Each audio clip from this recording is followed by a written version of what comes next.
नमस्कार, मैं हूं आपके साथ कुमार कुणाल धीरज। कोर्ट्स दिस वीक में आपका स्वागत है। इस बुलेटिन में अगले आधे घंटे हम आपको इस हफ्ते कोर्ट की बड़ी खबरों से रूबरू करवाएंगे। तमाम कोर्ट्स की कार्यवाही और सुप्रीम कोर्ट से लेकर हाई कोर्ट और लोअर कोर्ट्स तक के फैसलों को आपके सामने रखेंगे। तो आइए शुरू करते हैं courts this week.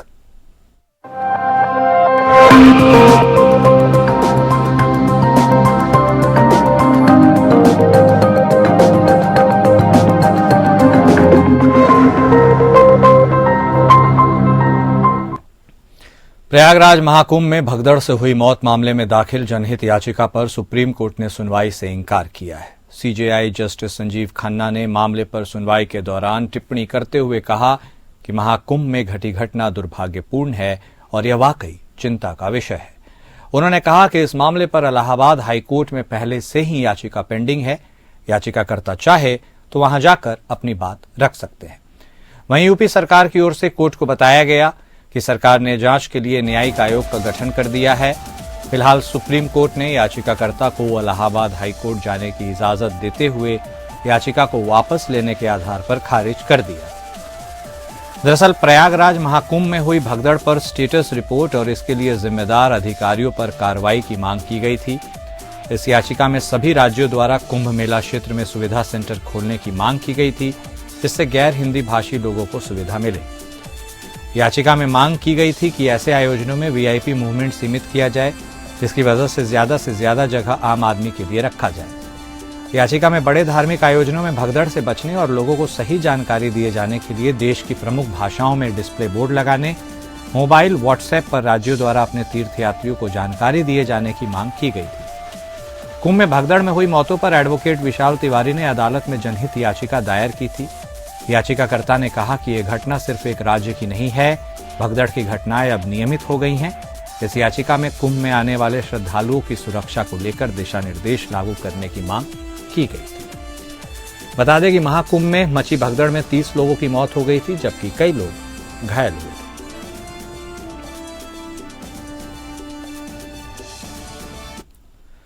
Supreme court ने फैसला सुनाया कि महिला अपने दूसरे पति से सीआरपीसी की धारा 125 के तहत भरण पोषण का दावा करने की हकदार है, भले ही उसकी पहली शादी कानूनी रूप से भंग न हुई हो। कोर्ट ने स्पष्ट किया कि तलाक का औपचारिक आदेश अनिवार्य नहीं है। अगर महिला और उसका पहला पति आपसी सहमति से अलग होने के लिए सहमत हैं, तो कानूनी तलाक न होने पर भी उसे अपने दूसरे पति से भरण पोषण मांगने से नहीं रोका जा सकता। जस्टिस बीवी नागरत्न और जस्टिस सतीश चंद्र शर्मा की खंडपीठ ने महिला को राहत प्रदान की और तेलंगाना हाईकोर्ट के उस आदेश के खिलाफ उसकी अपील स्वीकार की, जिसमें उसे सीआरपीसी की धारा 125 के तहत उसके दूसरे पति से भरण पोषण देने से सिर्फ इसलिए मना कर दिया गया क्योंकि पहले पति के साथ उसका विवाह कानूनी रूप से भंग नहीं हुआ था। न्यायालय ने कहा कि धारा 125 सीआरपीसी के तहत भरण पोषण का अधिकार पत्नी द्वारा प्राप्त लाभ नहीं है, बल्कि पति द्वारा निभाया जाने वाला कानूनी और नैतिक कर्तव्य है। न्यायालय ने कहा कि धारा 125 सीआरपीसी के सामाजिक कल्याण उद्देश्य को ध्यान में रखते हुए व्यापक व्याख्या की आवश्यकता है। न्यायालय के संक्षिप्त प्रश्न यह था कि क्या एक महिला अपने दूसरे पति के धारा 125 सीआरपीसी के तहत भरण पोषण का दावा करने की हकदार है, जबकि उसका पहला विवाह कथित रूप से कानूनी रूप में अस्तित्व में है। हाईकोर्ट का निर्णय अलग रखते हुए जस्टिस शर्मा द्वारा लिखे गए निर्णय में कहा गया कि धारा 125 सीआरपीसी के तहत पत्नी द्वारा अपने दूसरे पति से भरण पोषण का दावा करने पर कोई रोक नहीं है, भले ही उसका पहला विवाह कानूनी रूप से भंग न हुआ हो। न्यायालय ने मोहम्मद अब्दुल समद बनाम तेलंगाना राज्य और अन्य के हालिया मामले का हवाला दिया, जिसमें भारत में गृहिणियों की वित्तीय कमजोरी पर जोर दिया गया, जिससे दोहराया जा सके कि भरण पोषण का अधिकार केवल पत्नी के लिए लाभ नहीं है, बल्कि पति का कानूनी और नैतिक कर्तव्य है। कोर्ट ने अपील स्वीकार की और फैमिली कोर्ट द्वारा दिए गए भरण पोषण पुरस्कार को बहाल कर दिया गया।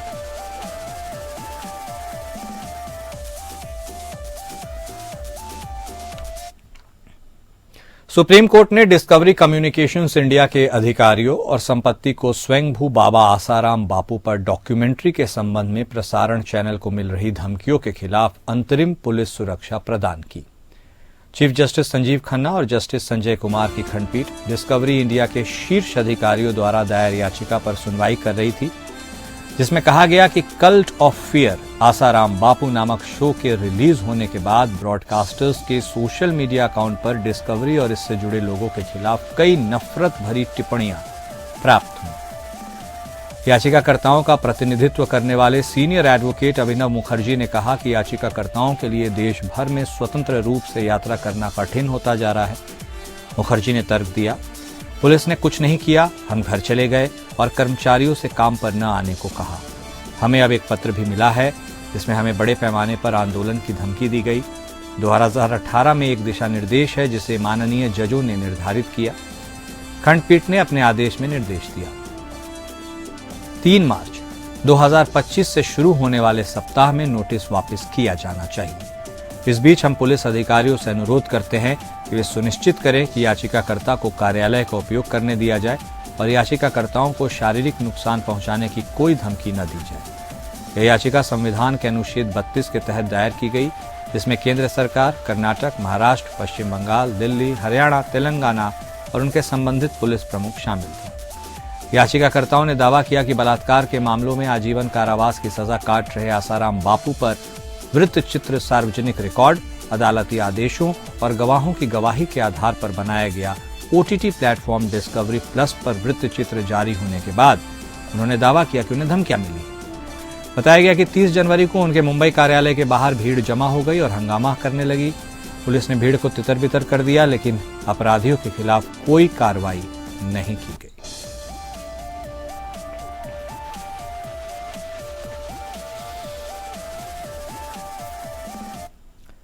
सुप्रीम कोर्ट ने वकील सुरेंद्र गॉडलिंग और ज्योति जगताप द्वारा भीमा कोरेगांव मामले में प्रतिबंधित माओवादी समूहों के साथ कथित संबंधों को लेकर दायर की गई जमानत याचिकाओं पर सुनवाई स्थगित की।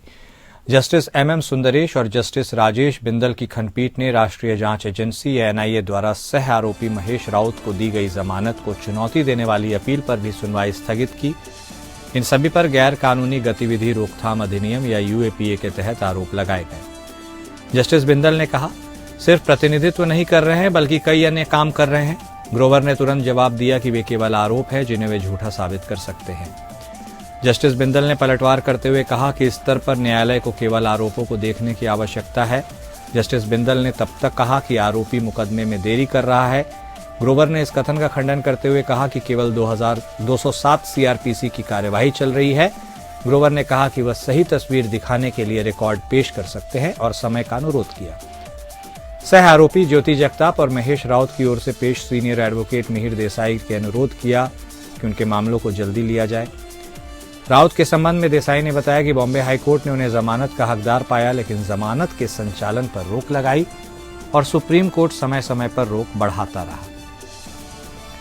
उन्होंने खंडपीठ को यह भी बताया कि 2 अन्य आरोपियों रोना विल्सन और सुधीर धावले को पिछले महीने बॉम्बे हाईकोर्ट ने NIA द्वारा दी गई रियायत के आधार पर जमानत दी थी। NIA के लिए additional solicitor general SV Raju ने तर्क दिया कि राउत को जमानत देने का हाईकोर्ट का आदेश बिल्कुल गलत था। खंडपीठ ने सभी मामलों को एक साथ लेने का फैसला किया और सुनवाई स्थगित कर दी। अपलोड किए जाने वाले क्रम में तारीख बताई जाएगी। गॉडलिंग को जुलाई 2018 में गिरफ्तार किया गया था और वह तब से हिरासत में है। ज्योति जगताप को सितंबर 2020 में गिरफ्तार किया गया था। अब तक इस मामले में 16 आरोपियों में से 9 को जमानत मिल चुकी है। आरोपियों में से एक फादर स्टेन स्वामी की जुलाई 2021 में विचाराधीन कैदी के रूप में मृत्यु हो गई। डेरा सच्चा सौदा प्रमुख गुरमीत राम रहीम को बरगाड़ी में श्री गुरु ग्रंथ साहिब की बेअदबी के मामले में सुप्रीम कोर्ट से फिलहाल राहत नहीं मिली है। बरगाड़ी में श्री गुरु ग्रंथ साहिब जी की बेअदबी के आरोप में 3 मामलों में राम रहीम के खिलाफ निचली अदालत में चल रहा ट्रायल जारी रहेगा। हालांकि हाईकोर्ट के आदेश पर सुप्रीम कोर्ट की ओर से लगाई गई रोक का आदेश जारी रहेगा। जस्टिस BR गवई की अध्यक्षता वाली बेंच में पंजाब सरकार की ओर से राम रहीम के हलफनामे पर अपना जवाब करने के लिए 3 हफ्ते का वक्त मांगे दिए जाने की मांग है, जिसे कोर्ट ने स्वीकार कर लिया है। फिलहाल supreme court Punjab Haryana high court के आदेश के खिलाफ पंजाब सरकार की अर्जी पर सुनवाई 18 मार्च को करेगा। पिछली सुनवाई में कोर्ट ने Punjab and Haryana high court के फैसले पर रोक लगाते हुए राम रहीम को नोटिस जारी कर जवाब मांगा था। कोर्ट 18 मार्च को इस मामले में अगली सुनवाई करेगा। तब तक हाई कोर्ट के आदेश पर लगी रोक जारी रहेगी। पिछले साल फरवरी में सुप्रीम कोर्ट ने 3 बेअदबी मामलों में गुरमीत राम रहीम और डेरा सच्चा सौदा के 7 अनुयायियों के खिलाफ मुकदमे को फरीदकोट की एक अदालत से चंडीगढ़ स्थानांतरित कर दिया था। यह कदम डेरा अनुयायी प्रदीप सिंह कटारिया की हत्या के बाद आया था, जो इस मामले में आरोपी था। वर्ष 2015 में फरीदकोट में गुरु ग्रंथ साहिब की एक प्रतिलिपि चोरी होने, बेअदबी संबंधी पोस्टर और पवित्र ग्रंथ के फटे मिलने की घटनाएं सामने आई थी। इनमें से पहला मामला गांव बुजुर्ग जवाहर सिंह वाला गुरुद्वारा साहिब से पावन स्वरूप चोरी करने द्वारा मामला इसी गुरुद्वारा साहिब के बाहर भद्दी शब्दावली का पोस्टर लगाने और तीसरा मामला बरगाड़ी के गुरुद्वारा साहिब के समक्ष पावन स्वरूप की बेअदबी का है। पिछली सुनवाई में सुप्रीम कोर्ट ने हाई कोर्ट के आदेश पर रोक लगाते हुए राम रहीम को नोटिस जारी किया था। दरअसल पिछले साल मार्च में पंजाब हरियाणा हाई कोर्ट ने बरगाड़ी में श्री गुरु ग्रंथ साहिब जी की बेअदबी से जुड़े मामलों में निचली अदालत में चल रही कार्रवाई पर रोक लगा दी थी। इस आदेश को पंजाब सरकार ने सुप्रीम कोर्ट में चुनौती दी है।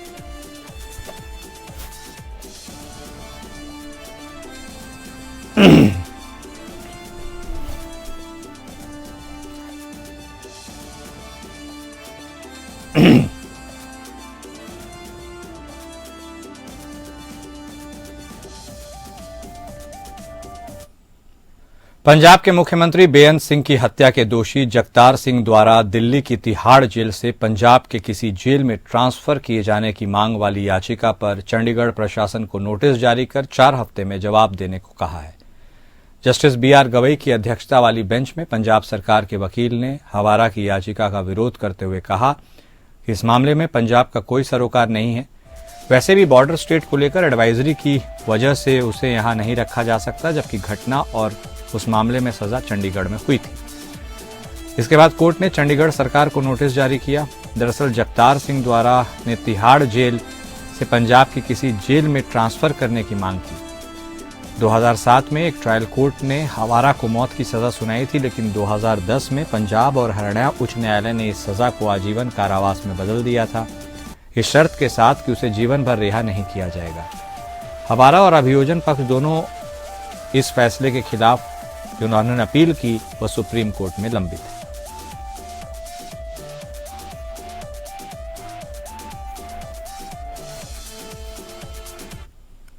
सुप्रीम कोर्ट ने मलयालय सिनेमा इंडस्ट्री में महिलाओं के यौन शोषण के मामले में जस्टिस हेमा समिति के समक्ष गवाहों और पीड़ितों की ओर से दिए गए बयानों के आधार पर FIR दर्ज करने के केरल हाई कोर्ट के निर्देशों में हस्तक्षेप करने से इंकार कर दिया। जस्टिस विक्रम नाथ, जस्टिस संजय करोल और जस्टिस संदीप मेहता की पीठ ने कहा कि एक बार संज्ञेय अपराध के बारे में सूचना प्राप्त होने पर पुलिस अधिकारी कानून के तहत कार्रवाई करने के लिए बाध्य हैं और पुलिस की जांच करने की शक्तियों पर रोक लगाने का निर्देश नहीं दिया जा सकता। फिल्म निर्माता साजी मोहन पराइल और 2 अभिनेताओं ने केरल हाईकोर्ट की ओर से पिछले साल अक्टूबर में जारी निर्देश को विशेष अनुमति याचिकाओं के जरिए चुनौती दी थी। सुप्रीम कोर्ट ने याचिका शुक्रवार को इसका निपटारा कर दिया था। पीठ ने कहा, आपराधिक न्याय शास्त्र के तहत एक बार सूचना प्राप्त होने पर या पुलिस स्टेशन के प्रभारी अधिकारी को संदेह होने पर कि कोई संज्ञेय अपराध किया गया है, वह धारा 176 BNSS के तहत निर्धारित कानून के अनुसार आगे बढ़ने के लिए बाध्य है। पुलिस को कानून के अनुसार आगे बढ़ने से रोकने का कोई निर्देश नहीं दिया जा सकता है। यह देखते हुए कि केरल हाईकोर्ट की खंडपीठ जांच की निगरानी कर रही है, सुप्रीम कोर्ट ने उन व्यक्तियों के लिए यह खुला छोड़ दिया है जिन्होंने हेमा समिति के समक्ष गवाही दी है और जिन्हें SIT द्वारा कथित रूप से परेशान किया जा रहा है, वे अपनी शिकायतें उठाने के लिए हाईकोर्ट जा सकते हैं।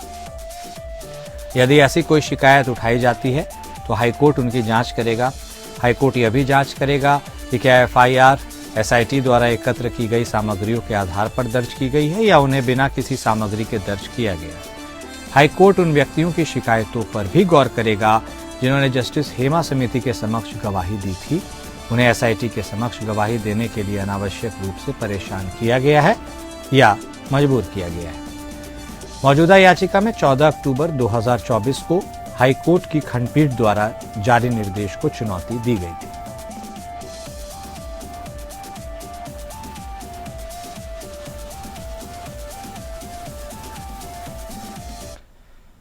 कलकत्ता हाईकोर्ट ने कोलकाता के आरजी कर मेडिकल कॉलेज में ट्रेनी डॉक्टर के साथ जघन्य बलात्कार और हत्या के दोषी संजय रॉय को दी गई आजीवन कारावास की सजा के खिलाफ राज्य सरकार की अपील खारिज की है।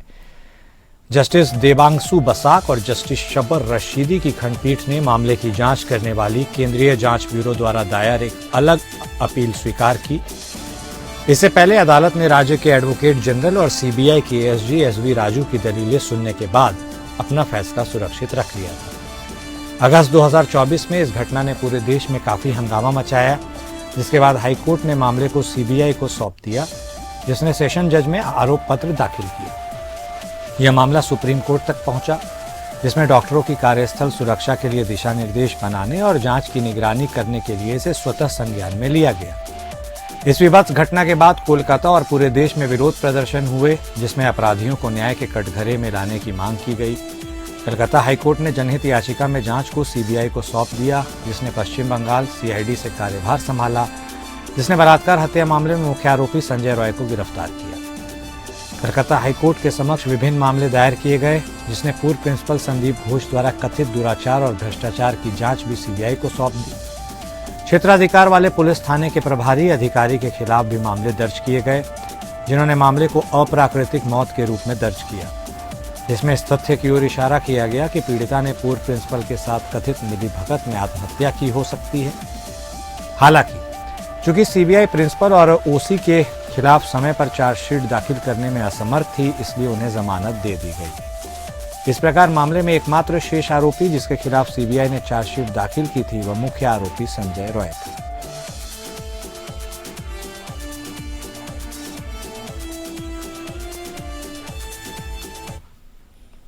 पतंजलि आयुर्वेद के प्रवर्तकों बाबा रामदेव और आचार्य बालकृष्ण ने केरल की एक निचली अदालत में एक आवेदन दायर किया है, जिसमें पतंजलि के खिलाफ भ्रामक विज्ञापन मामले में इस महीने की शुरुआत में निर्धारित अदालती सुनवाई में उपस्थित न होने के कारण उनके खिलाफ जारी गैर जमानती गिरफ्तारी वारंट को वापस लेने का आग्रह किया है।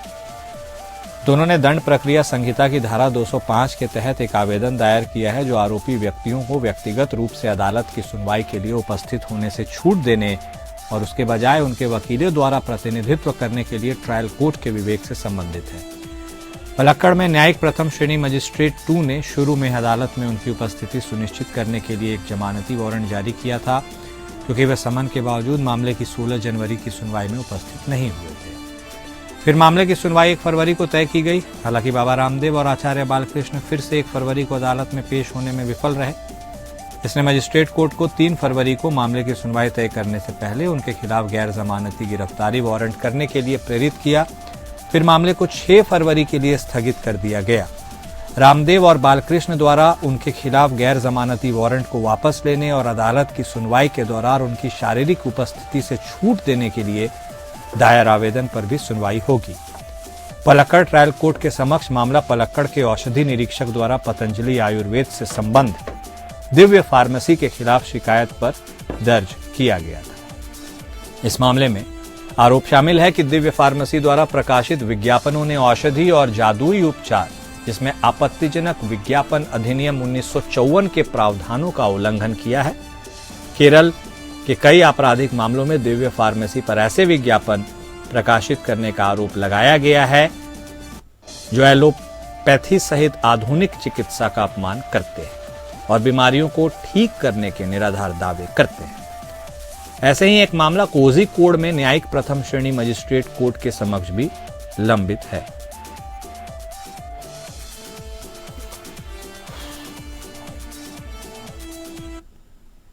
और कोर्ट्स दिस वीक में अभी के लिए बस इतना ही। नमस्कार।